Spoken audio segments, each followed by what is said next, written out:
Hello students, welcome to फीके education. मेरा नाम आकाश रजक है और आज हम स्टार्ट करेंगे चैप्टर 3 बिजनेस एनवायरनमेंट के शॉर्ट आंसर्स। इससे पहले हमने इसके चैप्टर्स के एमसीक्यूज डिस्कस करे हैं जो कि आपके एग्जाम पॉइंट ऑफ व्यू से काफी इंपॉर्टेंट है। तो आज हम डिस्कस करने वाले 10 शॉर्ट क्वेश्चन एंड आंसर जो कि आपके एग्जाम पॉइंट ऑफ व्यू से काफी इंपॉर्टेंट होंगे। तो पहला क्वेश्चन है, what is mean by business environment. अब बिजनेस एनवायरनमेंट का मतलब क्या होता है? तो बिजनेस एनवायरनमेंट क्या है? Refers to the external forces, factors and institutions that are beyond the control of a business and affect its functioning such as economic, social, political and legal factors। कहीं ना कहीं बिजनेस एनवायरनमेंट क्या है? वो सारे बाहरी फैक्टर्स जो कि बिजनेस को कहीं ना कहीं अफेक्ट करते हैं और जिसका कंट्रोल बिजनेस के बाहर, मतलब वो चीज खाली बिजनेस को अफेक्ट कर सकती है, बिजनेस उसके हिसाब से खुद को चेंज कर सकता है मगर बिजनेस उसको चेंज नहीं कर सकता। तो कहीं ना कहीं वो फैक्टर्स जो कि beyond the control of a business है और उसकी फंक्शनिंग को क्या कर रहे हैं? अफेक्ट कर रहे हैं। जैसे हमारा इकोनॉमिक एनवायरनमेंट, मतलब कोई मॉनेटरी पॉलिसी या मनी पॉलिसी सरकार चेंज कर दे, उसके कारण बिजनेस पे कोई फर्क पड़ जाए। टैक्सेशन पॉलिसी कोई चेंज कर दे, उसके कारण बिजनेस पे फर्क पड़ जाए। इसके अलावा सोशल एनवायरनमेंट मतलब होता है कि जो आप सोसाइटी में रह रहे हो उस सोसाइटी में जो भी ट्रेंड, फैशन, कस्टम्स, प्रेफरेंसेस जो भी होंगे उस हिसाब से बिजनेस को खुद को चेंज करना पड़ेगा, क्योंकि यदि वो ट्रेंड या कल्चर के हिसाब से खुद को परफॉर्म नहीं करेगा या खुद को सर्व नहीं करेगा सोसाइटी में, तो कहीं ना कहीं वो सर्वाइव नहीं कर पाए। इसके अलावा पॉलिटिकल एनवायरनमेंट मतलब सरकार की एक तरीके से स्टेबिलिटी या गवर्नमेंट की जो पॉलिसीज होती हैं जिसके कारण, जैसे हमने देखा स्वच्छ भारत अभियान, मेक इन इंडिया, ये सारी पॉलिसीज होती है बिजनेस को कहीं ना कहीं अफेक्ट करती है। इसके अलावा लीगल एनवायरनमेंट मतलब सरकार के जो लॉ से रिलेटेड एनवायरनमेंट्स होते हैं, मतलब कोई लॉ ऐसा बना दे जिसके कारण बिजनेस को उस चीज को फॉलो करना पड़े या एक रिस्ट्रिक्शन बिजनेस पे लग जाए या उस चीज को उसको स्ट्रिक्टली फॉलो करना पड़े, उसको हम लीगल फैक्टर्स कहते हैं। ठीक है, तो नेक्स्ट जो हमारा क्वेश्चन है, what are dimension of business environment. Dimension का मतलब है एक तरीके से कैसे हम बिजनेस एनवायरनमेंट या किस किस टाइप के एनवायरनमेंट या बिजनेस को अफेक्ट करते हैं। तो सबसे पहले यदि हम बात करें, 5 डायमेंशंस होते हैं। सबसे पहला आता है इकोनॉमिक एनवायरनमेंट। अब इकोनॉमिक एनवायरनमेंट होता क्या है? इकोनॉमिक एनवायरनमेंट कहीं ना कहीं जो मॉनेटरी पॉलिसी गवर्नमेंट की होती है, मॉनेटरी या फिस्कल पॉलिसी सरकार की होती है, इससे रिलेटेड होती है। मतलब यदि सरकार किसी तरीके का कोई रेट में चेंज कर दे या किसी तरीके का इंटरेस्ट वगैरह, लोन वगैरह में चेंज कर दे, जिसके कारण क्या हो, बिजनेस को किसी तरीके से अफेक्ट हो, उस एनवायरनमेंट को कौन सा एनवायरनमेंट कहते हैं? इकोनॉमिक एनवायरनमेंट कहते हैं। इसके बाद आता है सोशल एनवायरनमेंट। सोशल एनवायरनमेंट का मतलब होता है सोसाइटी, जहाँ पे बिजनेस क्या कर रहा है? वर्क कर रहा है।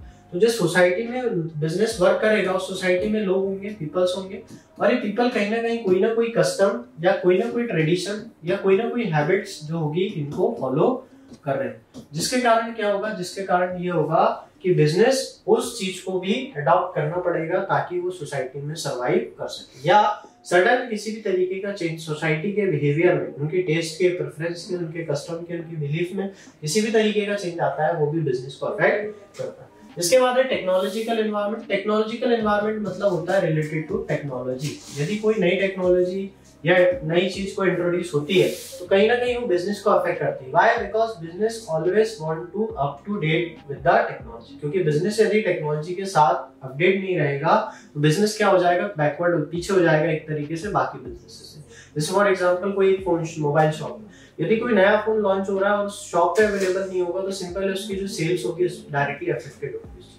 तो कहीं ना कहीं जो भी टेक्नोलॉजी उस हिसाब से बिजनेस को भी खुद को अपग्रेड करना चाहिए या करता है बिजनेस, ताकि वो कंपटीशन में क्या करे, आप खुद को बना के रख सके। इसके बाद है पॉलिटिकल एनवायरनमेंट। पॉलिटिकल एनवायरनमेंट मतलब यहाँ पे होता है गवर्नमेंट की जो एक स्टेबिलिटी है या गवर्नमेंट की जो एक पॉलिसीज हैं जिसके कारण क्या होता है? बिजनेस पे अफेक्ट करता है।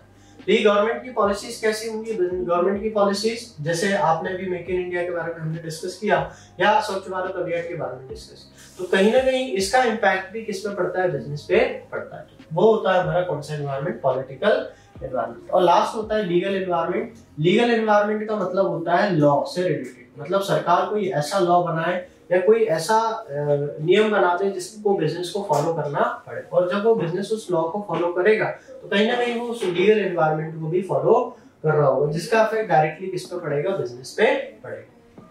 नेक्स्ट जो हमारा क्वेश्चन है, व्हाट इज लिबरलाइजेशन, है ना। तो लिबरलाइजेशन का मतलब क्या होता है? तो लिबरलाइजेशन का मतलब होता है कि जो भी रेस्ट्रिक्शंस है, जो भी लाइसेंसिंग में एक तरीके से टफनेस थी, उस टफनेस को कम करते हुए सरकार क्या करे, इजी करे ताकि बिजनेस आसानी से क्या हो सके, सेटअप हो सके। तो refers to the removal of restrictions, restrictions को हटाना, control imposed by the government, सरकार जो कंट्रोल कर रही है उसको हटाना, on businesses and trade to encourage the flow of goods and services and capital. तो कहीं ना कहीं जो रेस्ट्रिक्शंस हैं उन रेस्ट्रिक्शंस को क्या करना, कम करना, इसी को हम क्या बोलेंगे, इसी को हम बोलेंगे लिबरलाइजेशन। और इंडिया में इस लिबरलाइजेशन पॉलिसीज जो थी, इकोनॉमिक रिफॉर्म्स थी, उसको 1991 में अडॉप्ट करे गए। इसके बाद आता है ग्लोबलाइजेशन, है ना। तो ये 1991 के जो इकोनॉमिक रिफॉर्म्स थे उसी का एक पार्ट है ग्लोबलाइजेशन। ग्लोबलाइजेशन का मतलब होता है इंटीग्रेट करना। किसको इंटीग्रेट करना, डोमेस्टिक इकोनॉमी को किसके साथ, वर्ल्ड इकोनॉमी के साथ। किस तरीके से कर सकते हैं आप, ट्रेड करके, इन्वेस्टमेंट करके, टेक्नोलॉजी और क्या करके, कैपिटल का फ्लो करके। तो कहीं ना कहीं जैसे कोई एक कंपनी है भारत की, वो कंपनी क्या करे, भारत में ही ट्रेड ना करे, वो बाहर की और भी कंट्रीज में जाके ट्रेड करे, या बाहर की जो कंट्रीज की कंपनीज है वो भी भारत में आके ट्रेड करे। तो जब फ्री फ्लो होगा काय का, गुड्स का, सर्विसेज का, टेक्नोलॉजी का, इन्वेस्टमेंट का, इसी को हम क्या बोलते हैं, ग्लोबलाइजेशन बोलते हैं। ठीक है। नेक्स्ट जो हमारा क्वेश्चन है, व्हाट इज प्राइवेटाइजेशन। प्राइवेटाइजेशन का मतलब क्या होता है, तो नाम से ही समझ में आ रहा है, प्राइवेट, है ना। मतलब प्राइवेट का मतलब क्या हो गया, एक तरीके से हिंदी में हम इसके लिए वर्ड यूज करते हैं निजीकरण। मतलब कि जो प्राइवेट इंडिविजुअल्स है या प्राइवेट जो कंपनीज हैं उसका एक तरीके से क्या करना, उसको एक तरीके से तेजी से ग्रो करना। तो ये जो प्राइवेटाइजेशन होगा इसका मतलब क्या होगा, refers to the transfer, ownership, management और control of public sector enterprises to the, इसको प्राइवेट सेक्टर को, और इंक्रीज करना efficiency, reduce the government's role in the business operation. सरकार का रोल कम करते हुए जो पब्लिक कंपनीज होंगी इनका रोल क्या होता है, कम करते हुए जो प्राइवेट इंडिविजुअल्स हैं, प्राइवेट जो लोग हैं, इनका रोल क्या करना, बढ़ाना। इसको हम क्या बोलते हैं, प्राइवेटाइजेशन बोलते हैं। नेक्स्ट जो हमारा क्वेश्चन है, mention any 2 examples of change in social environment. अब सोशल एनवायरनमेंट में चेंज किस तरीके का होगा, तो सोशल एनवायरनमेंट में जो चेंज होगा, increasing awareness of the health and fitness. कहीं ना कहीं इससे सोसाइटी क्या होगी, ज्यादा अवेयर होगी, और सोसाइटी जब अवेयर होगी तो एक हेल्दी सोसाइटी होगी जो कि बेनिफिशियल होगी के लिए, बिजनेस के। इसके बाद है changing family structure such as nuclear families. जैसे पहले चलता था ना, पहले क्या होता था, पहले एक ही घर में सारे लोग मिलके रहते थे, मगर आज भी अलग अलग होने लगे। तो कहीं ना कहीं ये सोसाइटी में चेंज आया, क्या जो फैमिली थी वो क्या होने लगी, अलग अलग। जब अलग अलग रहने लगेगी तो क्या होगा, उनकी जो डिमांड होगी वो सेपरेट हो जाएगी। पहले हो सकता है डिमांड जो थी वो एक पर्टिकुलर होम फैमिली की या घर की, मगर अब वो क्या होगा, उसमें किसी तरीके का चेंजेस आएंगे, और जब उनके चेंजेस आएंगे तो उनका कंजम्पशन पैटर्न में भी चेंजेस आएगा। वो जो एक तरीके से कस्टम्स वगैरह, ट्रेडिशन वगैरह, जो उनका टेस्ट या प्रेफरेंसेस होंगे उनमें भी चेंजेस आएंगे। तो कहीं ना कहीं सोशल एनवायरनमेंट का पार्ट। नेक्स्ट हमारा क्वेश्चन है, how does the legal environment affect the business. Legal environment मतलब लॉ किस तरीके से बिजनेस को अफेक्ट करता है। तो legal environment affect business through law and regulations. जैसे क्या, कंपनीज एक्ट जो लेके आए, कंज्यूमर प्रोटेक्शन एक्ट जो लेके आए, है ना। इसके अलावा environmental loss which company must comply with two avoid legal penalties, है ना। मतलब जैसे हमने देखा इको फ्रेंडली प्रोडक्ट यूज करना, आप किस तरीके के प्लास्टिक यूज कर रहे हो तो सरकार क्या करेगी, आपको एक तरीके से पेनलाइज कर सकती है, पेनल्टी लगा सकती है। या आप जो कंपनी एक्ट है या आपके जो कंज्यूमर प्रोटेक्शन एक्ट है, उनके जो राइट्स और ऑब्लिगेशंस या ड्यूटीज हैं वो फॉलो नहीं करोगे तो कहीं ना कहीं उससे आपको एक लॉस हो सकता है। तो ये लीगल प्रोटेक्शन या एक तरीके से लीगल पेनलाइज या पेनल्टी से बचने के लिए हमें क्या करना पड़ता है, जो भी लीगल एनवायरनमेंट होता है उसको देखना पड़ता है, उसको फॉलो करना पड़ता है। क्यों फॉलो करना पड़ता है, क्योंकि यदि हम वो लॉ और रेगुलेशंस को फॉलो नहीं करेंगे तो government will impose penalty on us. ठीक है। नेक्स्ट जो हमारा क्वेश्चन है, how does technological advancement influence business. अब यहाँ पे ये बात कर रहे हैं, टेक्नोलॉजी अगर एडवांस करते हैं हम बिजनेस में तो उसको, बिजनेस को क्या उससे फर्क पड़ता है। तो सबसे पहला है, अगर हम टेक्नोलॉजी का यूज करते हुए, एडवांसमेंट का यूज करते हुए अपने बिजनेस को बढ़ाते हैं, अपनी प्रोडक्शन प्रोसेस को बढ़ाते हैं, नए प्रोडक्ट को लॉन्च करते हैं, इंट्रोड्यूस करते हैं, बेटर कस्टमर सर्विसेज दे सकते हैं और एनहांसिंग बिजनेस एफिशिएंसी। तो कहीं ना कहीं टेक्नोलॉजी हमें किस तरीके से फायदा कर सकती है, टेक्नोलॉजी हमें प्रोडक्शन प्रोसेस को अच्छा करने में मदद कर सकती है, नए प्रोडक्ट को इंट्रोड्यूस करने में मदद कर सकती है, इसके अलावा बेटर कस्टमर सर्विस प्रोवाइड करने में मदद कर सकती है, या बिजनेस की जो एफिशिएंसी है उसको इंक्रीज करने में मदद कर सकती है। इसके बाद नेक्स्ट क्वेश्चन है हमारा, explain the term economic reforms. तो ये जो इकोनॉमिक रिफॉर्म्स है ना, इन इकोनॉमिक रिफॉर्म्स को हम एलपीजी के नाम से भी जानते हैं, क्योंकि इंडिया में 1991 में इंट्रोड्यूस।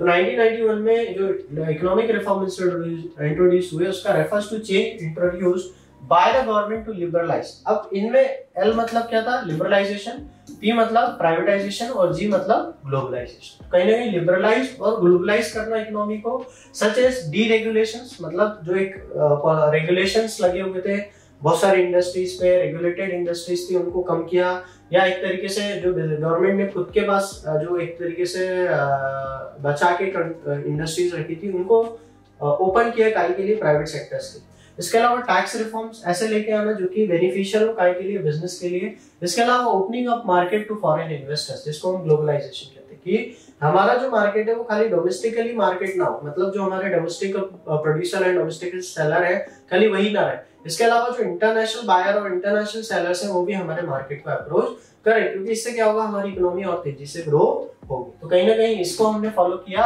1991 में, जिसको हम एलपीजी या इकोनॉमिक रिफॉर्म्स के नाम से जानते हैं, जिसमें 3 चीजें थी, liberalisation, globalisation and privatisation. Last question है, व्हाट इज एनवायरमेंटल स्कैनिंग। देखिए बहुत इंपॉर्टेंट है एनवायरमेंटल स्कैनिंग। क्यों इंपॉर्टेंट है, क्योंकि कई बार एग्जाम में आपके पूछता है। एनवायरमेंटल स्कैनिंग का मतलब होता है कि आप जो एनालाइज करते हो या मॉनिटर करते हो किसको, एक्सटर्नल फैक्टर्स को, जो कि आपके बिजनेस को अफेक्ट करते हैं, जैसे इकोनॉमिक, सोशल, पॉलिटिकल, टेक्नोलॉजिकल और लीगल, ताकि आप क्या कर सको, आइडेंटिफाई कर सको क्या अपॉर्चुनिटीज एंड थ्रेट्स। अब अपॉर्चुनिटी और थ्रेट का मतलब क्या है, जब आपको कोई, जैसे बाय चांस गवर्नमेंट कोई नया प्रोजेक्ट लाने वाली है, तो उस प्रोजेक्ट के बारे में यदि आपको इन्फॉर्मेशन होगा, जो गवर्नमेंट की पॉलिसी का पार्ट हो सकता है, गवर्नमेंट की डेवलपमेंटल एक्टिविटी का पार्ट है, तो आप उसका बाकी लोगों से पहले एडवांटेज ले सकते हो। तो उसी को हमने बोला आइडेंटिफाई अपॉर्चुनिटीज एंड थ्रेट्स, और उससे क्या नुकसान हो सकता है उसको ही पहले क्या कर सकते हो, फोरकास्ट कर सकते हो, that may impact our business and it helps in strategic planning and decision making by providing insight into external environment. तो कहीं ना कहीं हमें जो एक बाहरी एनवायरनमेंट है, उस बाहरी एनवायरनमेंट के बारे में